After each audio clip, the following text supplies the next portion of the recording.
స్థానిక నేతాజీ రోడ్లోని కర్నాల వీధి యూత్ ఆధ్వర్యంలోని వినాయక చవితి ఉత్సవాలను 9 రోజుల పాటు ఘనంగా నిర్వహిస్తున్నారు. 10 అడుగుల గణపతి విగ్రహం ఏర్పాటులో ప్రతిరోజు ఉదయం సాయంత్రం ప్రసాదాలు, మధ్యాహ్నం అన్నదానం భారీ సంఖ్యలో వితరణ చేస్తున్నారు.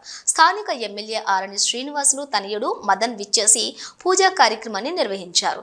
ఈ భక్తి కార్యక్రమాలను సుబ్రహ్మణ్యం యాదవ్, దీపక్ యాదవ్, ఈశ్వర్లు ముందుండి నడిపిస్తూ ఉన్నారు.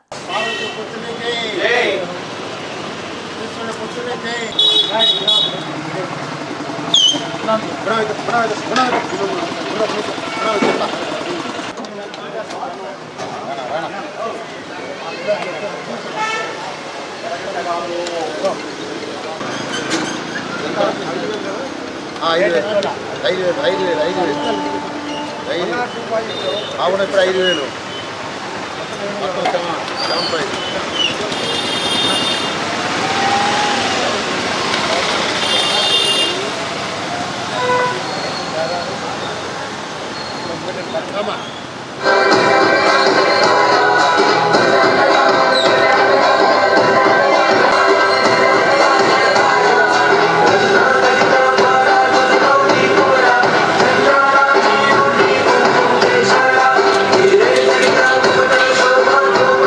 శుభాకాంక్షలు. ఎంతో ప్రసిద్ధి చెందిన మన వినాయక చవితి పండుగను ప్రతి సంవత్సరం మేము ఘనంగా జరుపుకుంటాం. అదేవిధంగా ఈ సంవత్సరం మేము నవరాత్రులు 9 రోజులు జరుపుకుంటాం.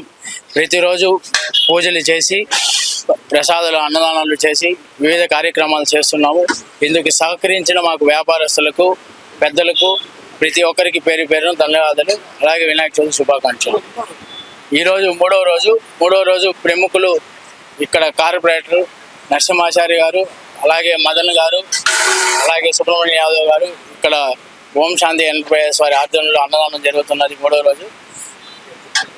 అదేవిధంగా ఎక్కడ లేని విధంగా తిరుపతిలో ఎకో ఫ్రెండ్లీగా మట్టితో చేసినటువంటి విగ్రహం ఇది. 10 అడుగుల విగ్రహం, మట్టి విగ్రహం.